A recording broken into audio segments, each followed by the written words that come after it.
It's been 20 minutes ago, and it worked out very fine, I would say. I couldn't even believe that it worked out because we have such a busy schedule. We only had one day that it could possibly work.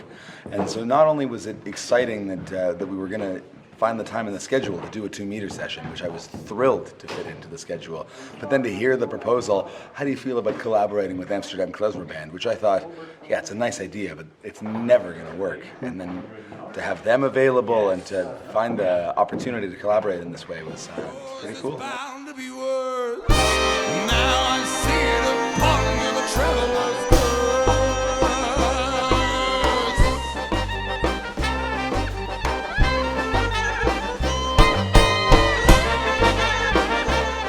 The reason why you're here is that you released an album, Old Stock, with the story of a Romanian family who left their home country, Romania, about 110 years ago. Did the story come to you, or did you come to the story?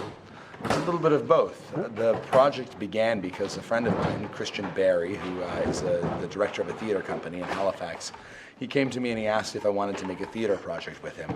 And we were batting ideas back and forth for maybe a couple of months trying to figure out what to write about. And it was in that process, it was at that time that we were working together that we saw the photograph of the young Syrian boy who washed up on a beach in Turkey. And seeing that image, we realized we need to make something about this thing that's happening right now. And so we were thinking about the Syrian refugee crisis, having started the project thinking about Jewish folk stories. And then we realized if we want to make a Jewish folk story, you know, the same thing that's happening right now happened 100 years ago. Mm-hmm. And we decided to start researching that history and thinking more about that. And that was how the project began. The market is empty.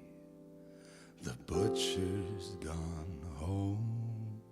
The candles have spent, soon the light will be gone.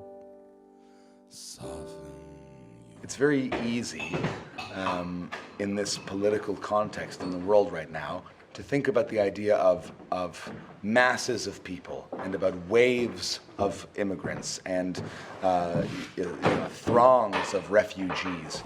And I think that idea is a falsehood because those waves are not really waves, they're composed of individuals. And we forget that people were working as civil servants, people were working as engineers and computer programmers and had lives and children and stability, and their worlds fell apart. And you know, most of the people, the vast majority of people who are crossing borders right now, who are crossing the Mediterranean Ocean right now, are just looking to find some modicum of stability so that they can make a life for their children, make a stable life for themselves. And when we talk about waves of people, we completely dehumanize them. We used to go dancing. We used to drink wine.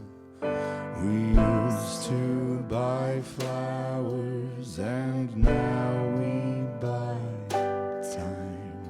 Mommy and Daddy would work their our hands to make sure you have all you need in this land. What's the story of 40 days and 40 nights?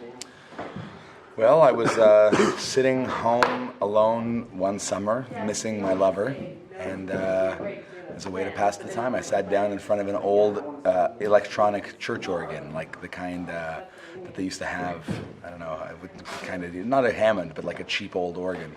And I sat down and I started writing. I've been out in the desert.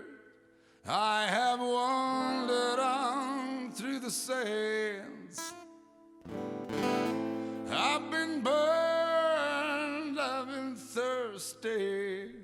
I've walked with the devil through dangerous lands. The producer suggested I should work with a proper horn arranger, and so we found, of course, none other than Fred Wesley, who used to arrange for James Brown and the JBs, and so he really transformed the song that I wrote into this full experience. And I have my own live arrangement of it. I never get to perform it with a full brass band, and so to have the opportunity to play that song with Fred Wesley's arrangement with the Amsterdam Klezmer Band, it's a pretty special thing.